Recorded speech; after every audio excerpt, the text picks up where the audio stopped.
So President Trump mentioned recently how he's considering firing the top general in Afghanistan because he says, we're losing the war, sad.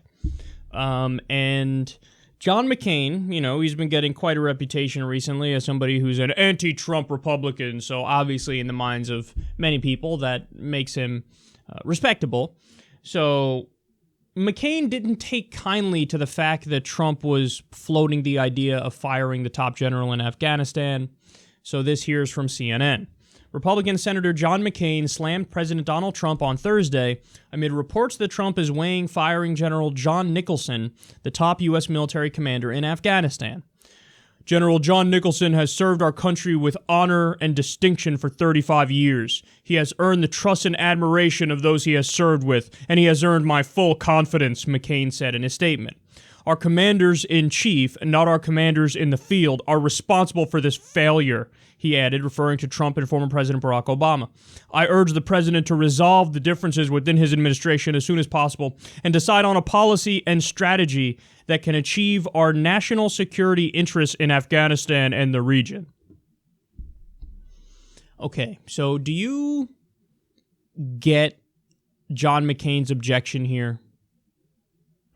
Now, again, this is just another key example of disagreeing with Trump in the worst way possible.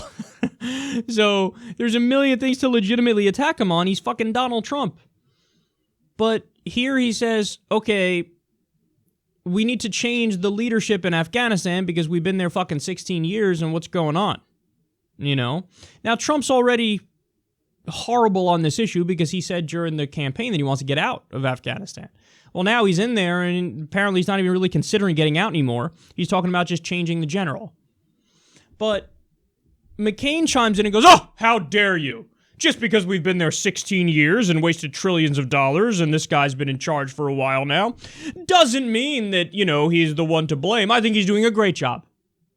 If he's doing a great job, what's a bad job?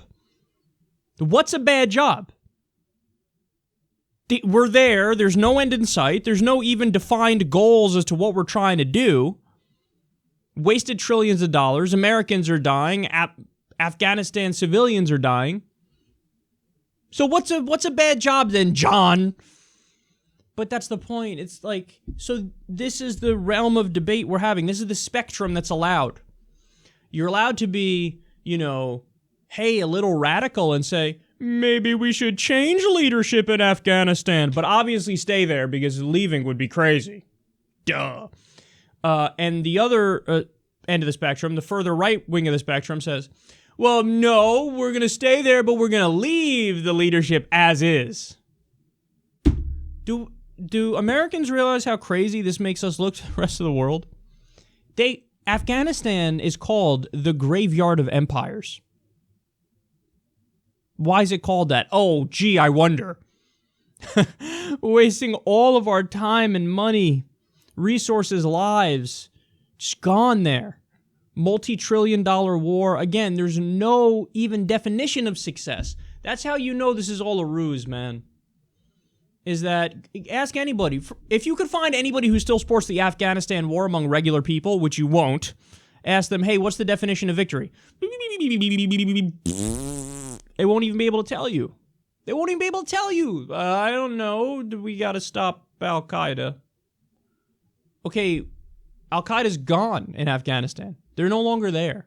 And at their peak, they had literally about 100 people in Al-Qaeda in Afghanistan.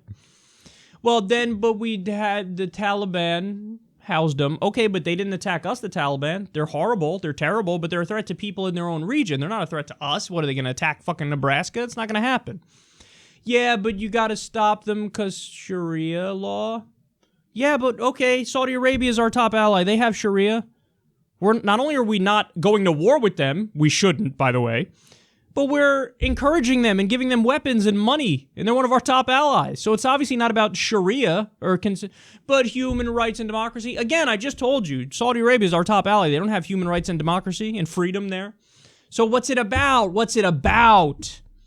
Well, in Iraq, we know oil was a big motivation. We know the military-industrial complex likes war for the sake of war because they make a whole lot of fucking money out of war. Keeps the system going.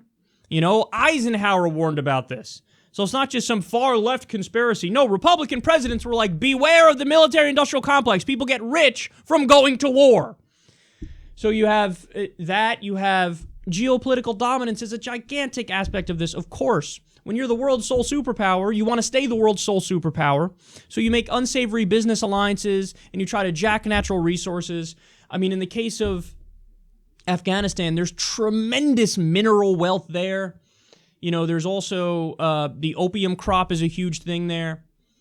So, and the argument of, well, seriously, we have to stop the Taliban, though. They already control 40% of the country, and we've been there 16 years. Seems to me like it ain't getting better, it's getting worse. And then furthermore, whenever you pull out, what do you think is going to happen? They'll go, yes, that's when the Taliban will take over more territory. Yes, but whenever you pull out, that's going to happen. Whether you do it now, whether you do it in 10 years, whether you do it in 100 years. They ain't going anywhere, son. It ain't happening. So it's just a waste of time, money, and resources, and this is the debate that we're having.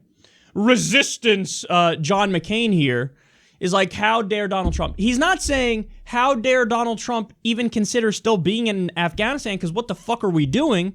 He's saying, how dare Donald Trump, don't fire the current general, keep him there, because he's doing a splendid job, even though we've been there all these years with fucking dick to show for it. So, and Democrats, where are you? There's only one Democrat I know who's made the case to get out of Afghanistan. One. Justice Democrat Ro Khanna. I haven't heard any others make a, even Bernie. I haven't heard Bernie make a peep about this. What do we just all grandfather in a fucking war? Like, there are people, we know many people who've been born and never not been at war in the United States. Think about that. You know, do you have a fucking nephew or something who's 15 years old? Their entire life, we've been at war in Afghanistan. It's just like, well, yeah, that's what we do. We just wage wars. Whatevs. That's not normal, man. That's not fucking normal. Get out. We're not getting anything from it. It's a waste of time, money, resources, effort, lives. And it just breeds further anti-Americanism all around the world on top of that. So we have to stop this. We have to get out. We have to get out now. According to a poll from 2013, all the way back then, only 17% of people still wanted to be there. So is that how disconnected our government is?